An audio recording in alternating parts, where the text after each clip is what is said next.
Bom dia, turma. Todos bem, né? Graças a Deus, né? Bom, hoje nós vamos falar sobre o primeiro reinado, né? E o período regencial. Mas eu quero dar início, então, ao primeiro reinado. Já é um material novo, tá bom? Dê uma olhada aí, o material novo de vocês aí, já falando sobre a concepção do primeiro reinado, né? Já que nós trabalhamos na última aula, então, as concepções que estavam direcionadas às revoluções burguesas, né? E também a ascensão de Napoleão Bonaparte ao poder, né? Foi a última coisa que nós trabalhamos, né? Anteriormente. Então, no material de vocês, né, vocês não já vão encontrar então essa parte, né, que já vai estar direcionada aí, né, a questão então do Napoleão, não, desculpa, né, da Brasil Primeiro Reinado. Por que está relacionado a Napoleão Bonaparte? Agora sim, porque o Primeiro Reinado ele inicia, né, com a vinda da família real para o Brasil por volta do ano de 1807, finalzinho do ano de 1807, início do ano de 1808. Por que disso, professor? Porque eles vêm corridos, né, lá do bloqueio continental, né, que eles desobedeceram, né, de Napoleão Bonaparte. Portugal desobedece, Napoleão Bonaparte manda os produtos, a matéria-prima para a Inglaterra e aí, claro, né, a família real é obrigada então a fugir para o Brasil, né, que aí acaba então se tornando, né, a sede, né, digamos, né, do da metrópole, né? Então ele deixa de ser colônia, torna-se metrópole, a capital muda, né? Então já tudo incentivado, né, por essa transformação que Napoleão Bonaparte então propôs para dentro então da digamos, né, da França e depois, claro, para dentro de Portugal, né? Não poderia ser diferente, né, nesse sentido. Mas vamos lá. O que seria então o Brasil primeiro reinado nesse sentido? Bom, a chegada da família real, né, no Brasil, ou seja, a corte portuguesa no Brasil em 1808, né, provocou uma série então de transformações, como eu disse para vocês, dentro da colônia, principalmente na cidade do Rio de Janeiro. Por que disso? Porque aí o Rio de Janeiro então havia assim, um projeto antigo, né, idealizado por várias pessoas, que era de tornar Rio de tirar Salvador, né, que era a capital, e passar para Rio de Janeiro. Isso só foi possível graças então à chegada da família real. O que possibilitou, então, essa autonomia econômica, né, para dentro do Rio de Janeiro e, ao mesmo tempo, também acabou, então, fazendo com que houvesse a desvinculação, né, digamos, né, da colônia em relação à metrópole. Mas, professor, como assim? O Brasil deixou de ser colônia e se tornou no quê? Reino? Realmente. Era o desejo antigo que se tinha, né, aqui dentro do Brasil, que foi ser realizado e idealizado aí após então a chegada da família real, né, dentro do Brasil, né? Mas diante de tudo isso, e claro, com a necessidade, né, digamos, do Brasil aí se tornar sede, né, do reino, né, houve então uma luta aqui dentro. Não vou falar para vocês que foi uma luta armada ou foi uma guerra civil, não. Vocês é o ideário de buscar cada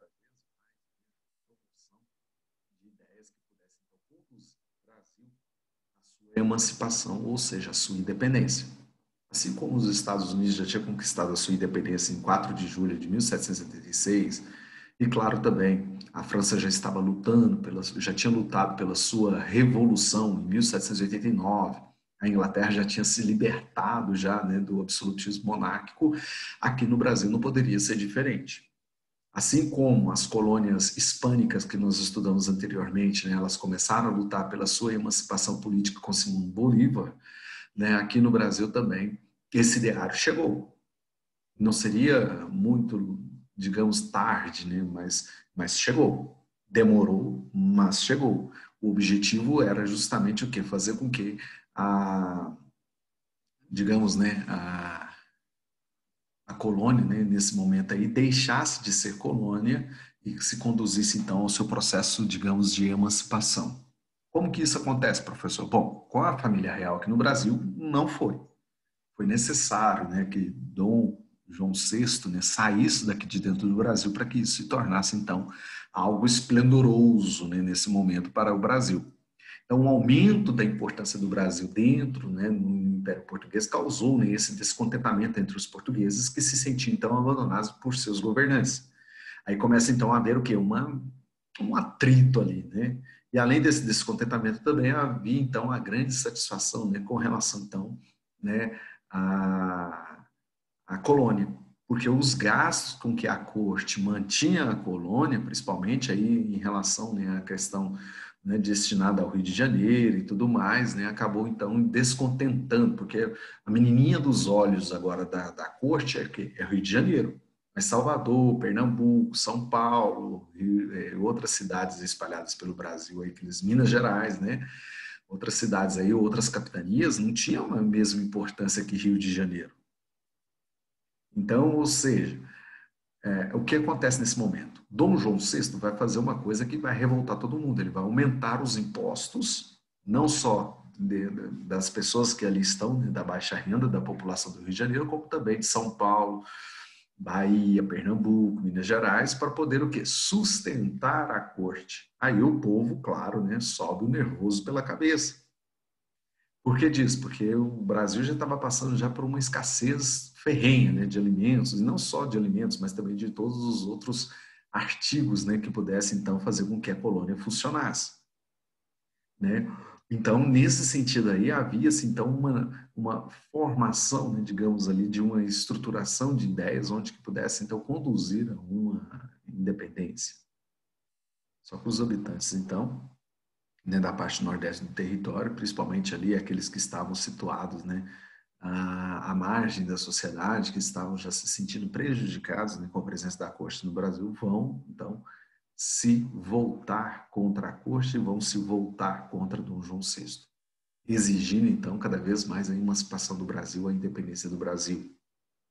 Isso já tinha sido colocado em 1789 na Inconfidência Mineira, depois logo isso já tinha sido colocado em 1798 com a Conjuração Baiana, mas não tinha sido ainda ganhada a proporção, né, que vai ganhar nesse momento, quando aí você então tiver a luta pela independência, ou seja, o ideário de independência sendo construído. A insurreição pernambucana, que vai se ocorrer em 7 de março e 17 de julho de 1817, é o estupim para isso. A professora em 1808. Em 1810, você tem o tratado e o acordo que Portugal faz com a Inglaterra. Então, ele abre os portos para as nações amigas, beneficiando quem? A Inglaterra e prejudicando quem? Os comerciantes brasileiros. Isso, então, gera uma série de revoltas dentro do Brasil. E é justamente nessa série de revoltas que está acontecendo dentro do Brasil que aí você, então, tem uma tomada de decisão, né, para que haja, então, né, um processo de estruturação da política, né, econômica no Brasil nesse momento. Essa mudança, essa necessidade de que haja, então, né, fez com que, durante, né, a revolução que vai acontecer, né, em 1817, essa insurreição, então, ela seja silenciada. Mas ela vai durar por pouco tempo, porque no ano de 1820, Dom João VI ele é obrigado a retornar para Portugal, deixando aqui, então, Dom Pedro I, deixando seu filho, Pedro.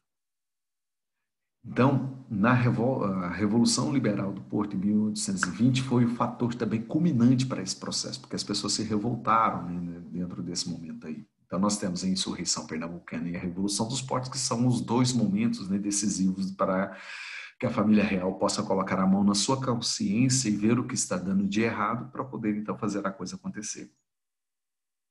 E, claro, nesse mesmo período, quem retorna para Portugal é Dom João VI.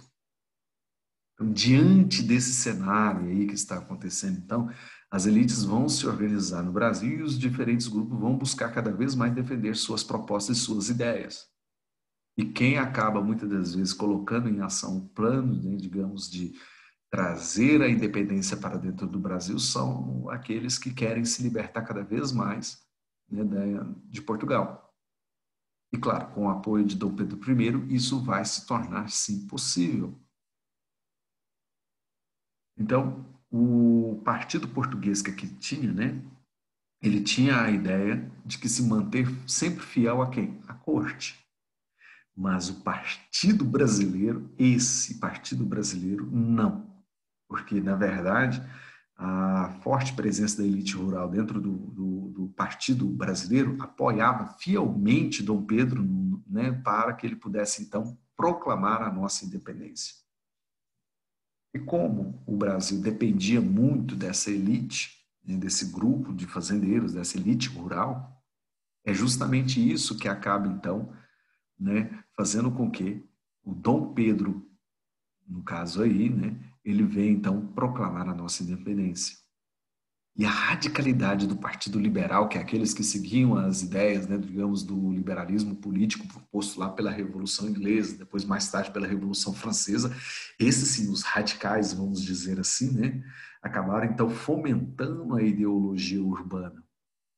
Já que nós tínhamos os fazendeiros nas nossas mãos, então que nada que justo que colocar então as classes, né, principalmente a camada média urbana, a lutar pela, digamos, né, pelo ideário de liberdade. Mas o que eles queriam era implantar a república e não o império. Então eles acabaram então, digamos, de uma certa forma aceitando então a possibilidade de uma monarquia constitucional. Por isso que nós vamos ter em 1823, né, depois do 1822, que é a independência do Brasil, né? Lembrando que agora, 7 de setembro, né, até parece, né, a data, né, mas 7 de setembro de 1822 nós estamos em independência. Mas em 1823, né, nós temos aí alguns marcos que são importantes nesse sentido. Mas é justamente durante esse período que você tem a aclamação, né, em 1821, de Dom Pedro I como sendo o quê? O imperador do Brasil. Ou seja, aquele que vai zelar, aquele que vai cuidar do Brasil. E é justamente nesse cenário, né, de que se proclama o imperador, é que no ano seguinte, em 1822, você então vai ter o quê? A independência. Revoltado, seu pai, né, lógico, vai escrever uma carta para o filho e falar assim: como você foi louco, concedeu liberdade ao povo, concedeu a independência, e agora como que vamos fazer? Dom Pedro simplesmente o ignora, né? Porque ele já tinha feito já um serviço, né, que há muito tempo eles já pediam ao seu pai não concedia, mas ele acabou acatando, né, as decisões do próprio grupo, né, que o apoiava.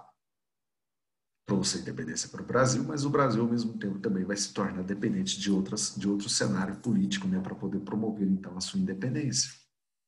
Como, então, é feita a independência? Dom Pedro, que estava, então, na posição de príncipe regente do Brasil, né, sofria fortes pressões para... Não, só que ele não queria, por isso que em 1821, tem o dia do fico. O dia do fico, nesse sentido, é quando ele fala, olha, diga ao povo brasileiro que eu fico. E nesse dia que ficou conhecido como o Dia do Fico, ele é aclamado então o imperador do Brasil. Então, apoiado pela população e ao mesmo tempo pelo conselho que ele tinha ali de José Bonifácio, né, de Andrada e Silva, né, juntamente ali com a junta governativa, né, de São Paulo, né, e, claro, em apoio com a princesa Dona Leopoldina, né, ele então acaba então se proclamando o Brasil então independente em 7 de setembro de 1822. Ao proclamar a independência do Brasil, claro, né, Dom Pedro II, né, já traz consigo aí um sentimento já de alívio, já que o Brasil, né, nesse momento, passa então a se tornar cada vez mais, né, presente no cenário político americano, né, os Estados Unidos, porque os Estados Unidos também apoia, né, decisivamente, reconhece a nossa independência no dia 7 de setembro de 1822. Nós vamos ter que pagar a nossa independência para a Inglaterra, para que ela possa reconhecer nossa independência, mas alguns ufanistas, né, ou seja, aqueles que estavam ali, né, digamos, né, pessoas que estavam ali à frente, né, da política, eles vão descrever que o processo de nossa independência como sendo um gesto, né, de uma união pacífica, já que não houve guerras, né, não houve uma guerra civil dentro do Brasil, mas sim houve o quê? Uma comemoração. As pessoas foram às ruas, fizeram festas, né, e claro, né, acreditando que agora o Brasil então se tornaria, né, independente, o Brasil agora se tornaria aquilo que eles tanto sonhavam, que pudesse chegar então a ser uma república. Isso aconteceu? Não. Isso só vai acontecer depois daqui a 49 anos, né, quando o Brasil então vier então a se proclamar então república, mas isso vai demorar ainda. Ele é uma fase, né, que há muito, né, muitos queriam que acontecesse, mas que no Brasil só vai acontecer mais tarde. Então, nós temos aí uma cultura que reforça no Brasil, né, o pintor François René Morealski, né, então retratou de forma realizada, né, no momento em que Dom Pedro I, então, declarou a independência do Brasil, 20 anos depois, né, do ocorrido.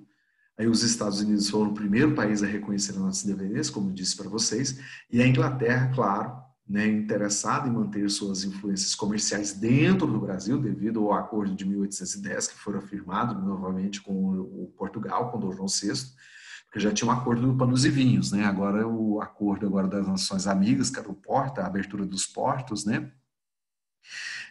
Acabou cada vez mais, né?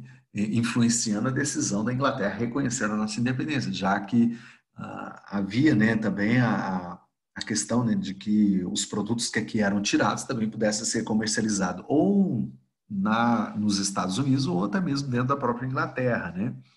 Então, a Inglaterra, então, interessada em manter sua influência comercial, seguiu, então, os passos, digamos ali, então, dos americanos. Só que o que acontece? Portugal, ex-metrópole, cobrou, então, 2 milhões de libras como compensação, né, por poder, né, por perder, né, sua antiga colônia. Ou seja, o Brasil teve que pagar por essa independência. Não custou de graça, custou 2 milhões de libras, né, essa nossa independência, né? Para pagar essa quantia, então, o nosso país, recém-independente, então, vai fazer o quê? Vai começar, então, a dever os ingleses, porque esse dinheiro vai ser pego, emprestado dos ingleses para pagar, então, a nossa independência. Então, ao invés de ficar devendo Portugal, nós vamos passar a dever quem? A Inglaterra, ao negócio da Índia, né? Como dizem, né? Em vez de dever justamente, né, alguém que é conhecido, não, vai dever justamente quem não é conhecido. E claro, com isso a Inglaterra começa então a usufruir dos bons frutos da nossa terra, como título, né, de compensação, vamos dizer assim, daquilo que nós devemos. Né? Então, ou seja, é um processo que demorou muito, né, a ser quitado, né, até porque o Brasil não tinha todo esse recurso. Então, até que se chega a acumular esses 2 milhões de libras para promover, então, a comprar a nossa independência, o Brasil ainda vai sofrer muito. Agora, o que é importante ressaltar em relação a isso? É importante que, né, o ponto de partida para a nossa independência significou, então, várias mudanças dentro da sociedade e na economia do país. Isso é muito importante. A subordinação econômica da Inglaterra, então, e a exportação com base na grande propriedade rural também, e naquela questão voltada para a monocultura também, estiveram muito presentes aqui dentro do Império. Mantiveram-se? Mantiveram-se. Né? Temos o fator escravista também. Isso vai até o ano de 1888, né, com a assinatura da Lei Áurea. Então, a subordinação econômica à Inglaterra fez com que essa exportação de grande coisa aqui dentro viesse a acontecer. A sociedade vai permanecer dividida? Claro. Né? Vai ter quem vai estar na classe superior, vai ter quem vai estar na classe inferior, vai ter quem está a favor do imperador, vai ter quem não vai estar a favor do imperador. Tem gente que vai querer lutar pela liberdade novamente, tem gente que não vai querer lutar por essa liberdade.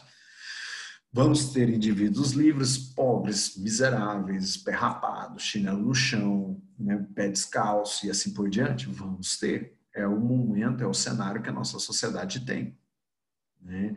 Então, ou seja, isso que marca, né, esse processo, por mais que tenha se proclamado a nossa independência, você então tem um fator muito maior. Né? Eis que então inicia-se no Brasil em 1822 até o ano de 1831 o quê? O primeiro reinado. Ah, professor, mas o que é o primeiro reinado? O primeiro reinado é quando Dom Pedro II, primeiro, começa então o quê? A governar definitivamente o Brasil. Como o quê? Como imperador. E lembre-se que em 1822 nós temos então o fator de quê? Da nossa independência, tá bom? Olha aí, Maria Luísa, olha que bigodinho lindo, olha, mais bonito que o meu, né? Mas tá aí o bigodinho Mariano, olha só, o tupetão do cara, olha só, você vê lá, melhor do que o meu, né? Eita, tá vendo, Verônica? Imagina um cara desse pedir você para namorar, olha só, eita lasqueiro. Mas tá aí, né? Brincadeirinhas da parte, mas quando a gente fala sobre o primeiro reinado, né, nós temos que lembrar então da imagem de Dom Pedro I, né? E claro, marca a ideia de uma emancipação política do Brasil em relação a quê? Em relação a Portugal. Alterou o quadro, digamos, econômico e social presente em nossas terras. Agora, vale ressaltar que os diversos grupos sociais que aqui dentro estavam, né, claro, né? Eles vão ainda, né, existir até o fim do Império, até o início da própria República claro, né, o fim da própria República, vamos dizer assim, né, oligárquica. Porque quando começa a República Nova, vamos dizer assim, né, ou a República, né, da fase de Getúlio Vargas até os dias de hoje, essa situação muda. O cenário é outro, a política é outra, o mecanismo de dominação é outro, né? Agora, a participação da política sempre vai estar restrita aos grupos privilegiados da sociedade. Não é todos que vão participar. São pessoas que têm o poder aquisitivo acessível, são aqueles ricos, proprietários de terra e tudo mais. Então, a maioria da população, como ela é analfabeta, não sabe nem escrever o próprio nome, né, nesse momento aí, eles não vão ter acesso nem à política, nem à saúde, nem à educação. Vão continuar sendo o quê? Analfabetos, né, sem saúde, sem educação e assim por diante. Mas a elite em si, ela é toda o quê? Orquestrada para fazer com que haja, então, ou pertença, então, ao poder e à política. Então, nós temos aqui um quadro decisivo sobre a questão do primeiro reinado que é bem visível, vocês e bem perceptível a vocês que diz, ó, como que começou todo esse processo, né? Nós temos, então, os partidos portugueses e o partido brasileiro, lembrando que o partido português sempre vai estar direcionado aos mais ricos, então são os comerciantes, o partido brasileiro sempre vai estar destinado a quem? Aos latifundiários. Mas lembrando, nós ainda temos o partido liberal, que são aqueles radicais, aqueles que querem o sentimento de uma república, mas que acaba apoiando quem? Acaba apoiando o Partido Brasileiro. Tá bom? Não esqueçam disso. Isso dentro da formação do ano de 1821 até o ano de 1822. Principalmente eles entram em ação no ano de 1822, quando nós vamos ter então a nossa independência. Passado o ano da nossa independência, nós vamos ter então a formação da chamada Assembleia Constituinte, a Constituição de 1823. Deu certo, professor? Não deu certo. Por que não deu certo? Porque ela não entra em vigor, porque aí é colocada, então, a ideia da Constituição da Mandioca. Para poder participar, então, das decisões políticas da Assembleia Legislativa desse momento que vai montar a Constituição de 1823, você tinha que pagar uma porcentagem lá em espécie de farinha, né, de mandioca, por isso que é chamado Constituição da Mandioca, né? Por que ela não entra em vigor? Porque limitaria o poder do imperador, faria como se fosse aquele poder lá da Inglaterra. O rei, temos o imperador, mas ele não governa, ele sempre está ali como uma imagem, digamos assim. E o imperador, claro, descontente com essa ideia, ele fala: acabou, não existe mais Assembleia Constituinte, vou fechar tudo, eu quero poder para mim, eu quero dominar, né? Eu quero governar. E claro, né, como Dom Pedro I, então, não aceita, né, essa Assembleia de 1823, né? Então, ele contrata as tropas, né, para desfazer a Constituição. Então, ele vai contratar, vai contratar um exército para poder, então, garantir a sua segurança. E aí vem, então, a chamada Noite de Agonia, que é no dia 12 de novembro de 1823. Idealizado depois, a partir daí, dessa Noite da Agonia, vem, então, uma nova Assembleia que vai ser formada no ano seguinte, que é a Constituição da Mandioca, né? Que exigia, então, o que é a centralização ali dentro do poder político. Então, essa Constituição ela é outorgada. Quando a gente fala que a Constituição ela é outorgada, ela é uma Constituição imposta. Tá?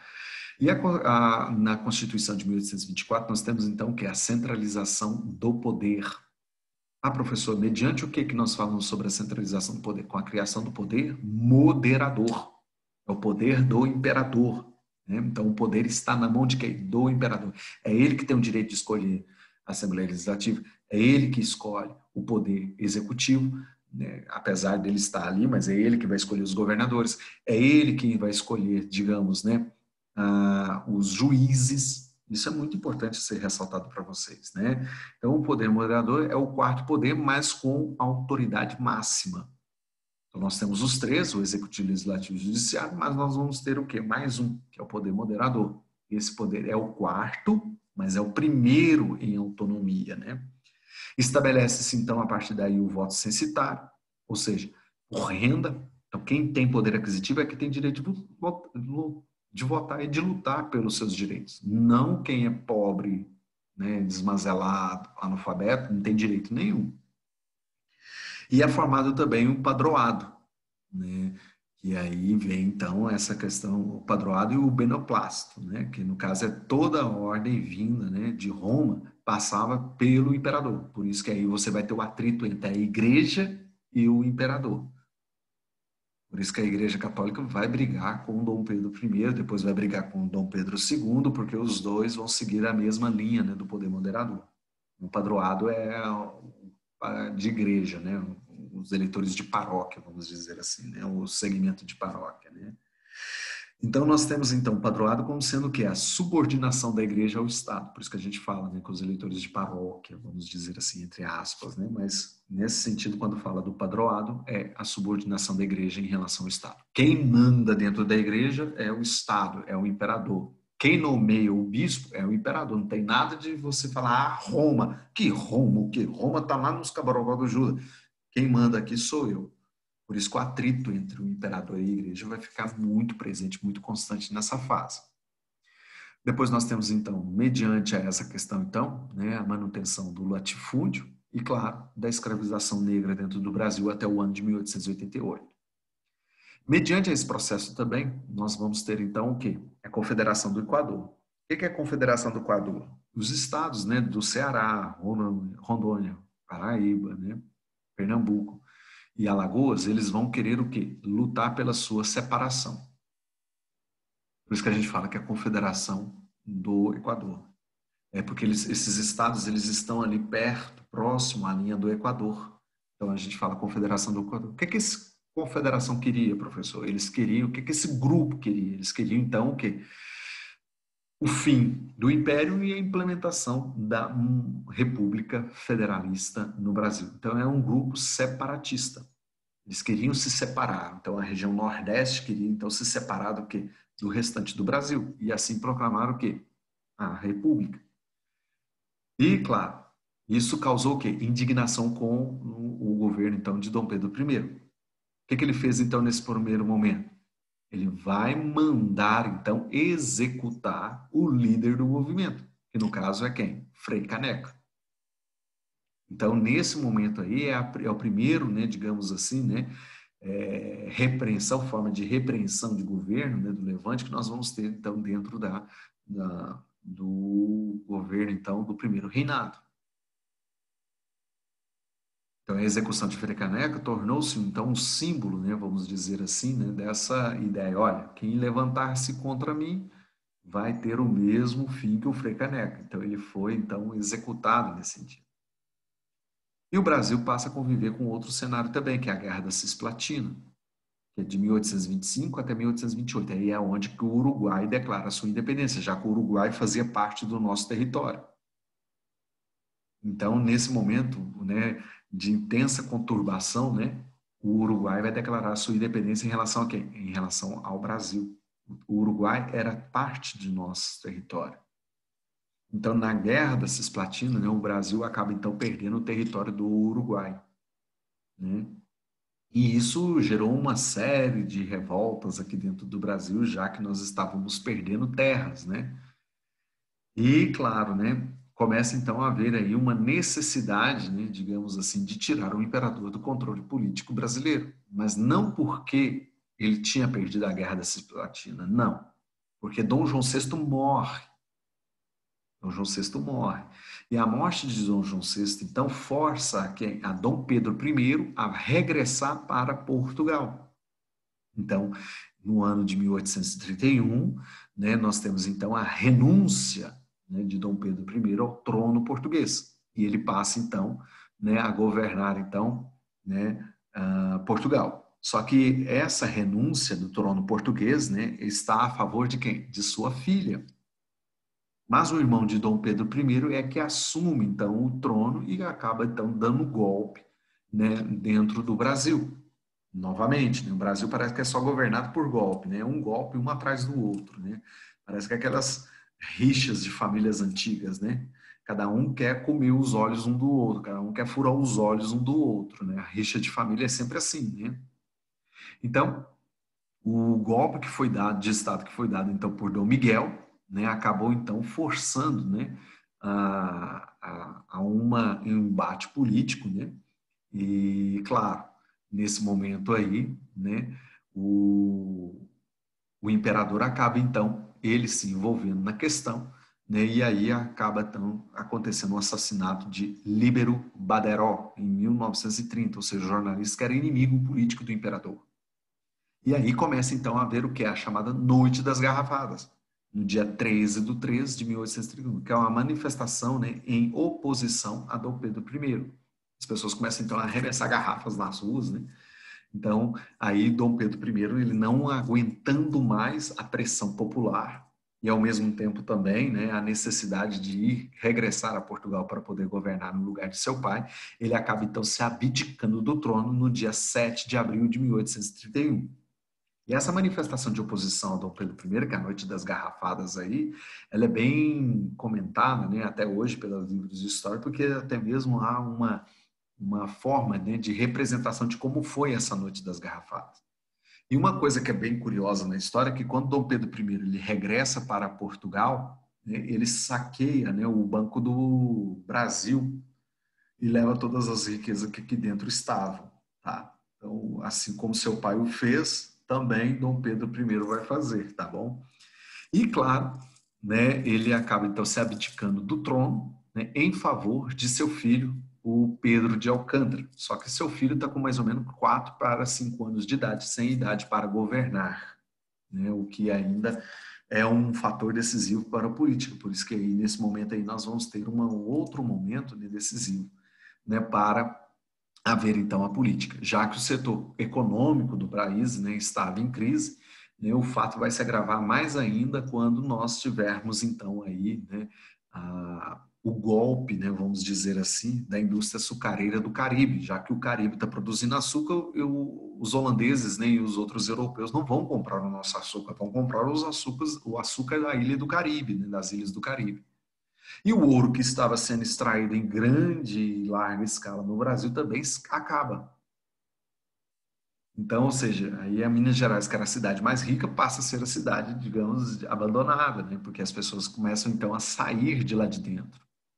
E claro, né, no sul, né, como nós tínhamos o charque, o couro, né, acaba também entrando em decadência, porque nós vamos ter que concorrer com a Argentina, já que a Argentina tinha então, né, um forte poderio do mercado, né, de produtor, né, de charque, couro e mate. E o comércio do algodão, que era plantado no Maranhão também, conseguia suprir, digamos, suprir, né, um mercado consumidor inglês, mas não acaba, né, suprindo a necessidade do mercado, vamos dizer assim, né, americano, já que os Estados Unidos oferecia o produto com melhor qualidade do que o nosso. E os ingleses compravam, então passaram então a usufruir do algodão, então, dos Estados Unidos, não do Brasil. Então essas ausências, vamos dizer, de comércio, essa crise, né, que nós vamos ter então do comércio aí, acaba minando cada vez mais o governo de Dom Pedro I, o que vai levá-lo então a abdicar-se então desse sentido, né, do governo então. E ele vai regressar para onde? Para Portugal. E as províncias do Maranhão, Grão-Pará, Bahia, Piauí, da Cisplatina, né, foram palco então de grandes movimentos, né, de maior expressão, né, de festejo, inclusive, né, pela renúncia então, né, ou pela abdicação então de Dom Pedro I, né, digamos, do trono. Então nós temos aí então, né, a situação como que nós vemos, né, a história, né, nesse momento, né, através desse fluxograma aí. Então nós temos, né, Dom Pedro I então iniciando o primeiro reinado, que vai de 1822 a 1831, lembrando que em 1831 ele se abdica do trono, mas nós temos que lembrar independência, né?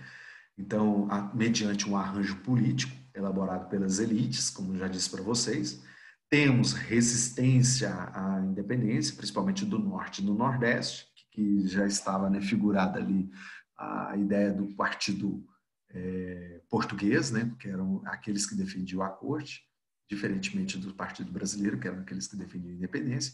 E, claro, nós temos o reconhecimento internacional dos Estados Unidos sobre a nossa independência, mas de Portugal, porque aí Portugal teve que pagar por isso, né?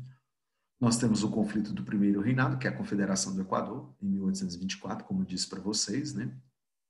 Nós temos também a elaboração da primeira Constituição no Brasil, né, que é a Constituição que ela veio da mandioca, não deu certo, né, por causa da recusa, né, dos artigos presentes dentro da Constituição, e nós temos então uma nova Constituição sendo elaborada em 1824, onde você tem então o voto censitário, que é por quem recebe, nós temos a implementação do poder moderador e o padroado, que é a imposição da Igreja Católica diante, então, né, digamos assim, a submissão da Igreja Católica diante do poder do imperador. Claro, em meio a tudo isso também, de 25, após a elaboração da nossa Constituição, de 1825 a 1828, nós temos o que é a Guerra da Cisplatina. O Brasil, então, perde o que? O território do Uruguai. E, claro, também em 1831 nós temos o que é a Noite das Garrafadas, que é a revolta da população do Rio de Janeiro contra, então, o imperador. E aí surge, então, a fase de crise, que é a insatisfação com o autoritarismo do imperador, Dom Pedro I. Nós temos o conflito entre o Partido Português e o Partido Brasileiro. Nós lembramos que o Partido Português é aqueles que querem e que defendem, né, um ideal de liberdade, de independência e tudo mais, e o Partido Brasileiro são aqueles que são conservadores, que querem ainda manter a autonomia política sobre, né, o Brasil, mediante, então, o governo do imperador. Nós temos, então, a balança comercial deficitária, quer dizer, com um alto valor de crise mesmo de dinheiro, de investimento, porque o Brasil começa então a perder tudo, não vende mais algodão, não vende mais açúcar, então, ou seja, é déficit toda hora, né? E o aumento da dívida externa, porque se nós não temos dinheiro, como que nós vamos pagar os ingleses? Aí essa dívida começa a aumentar cada vez mais. E o Brasil passa então a ficar cada vez mais o quê? Endividado, mediante o quê? Aos estrangeiros, ao Banco Internacional e também mediante então ao Banco Nacional. Meninos, é isso, né, que eu queria apresentar para vocês, então eu vou deixar para vocês a parte. E aí, na quarta-feira nós estaremos juntos reunidos, tá bom? Um beijo no coração. Nos guarde essa semana aí, tá joia? Fiquem com Deus. Até mais. Tchau, tchau. Obrigado.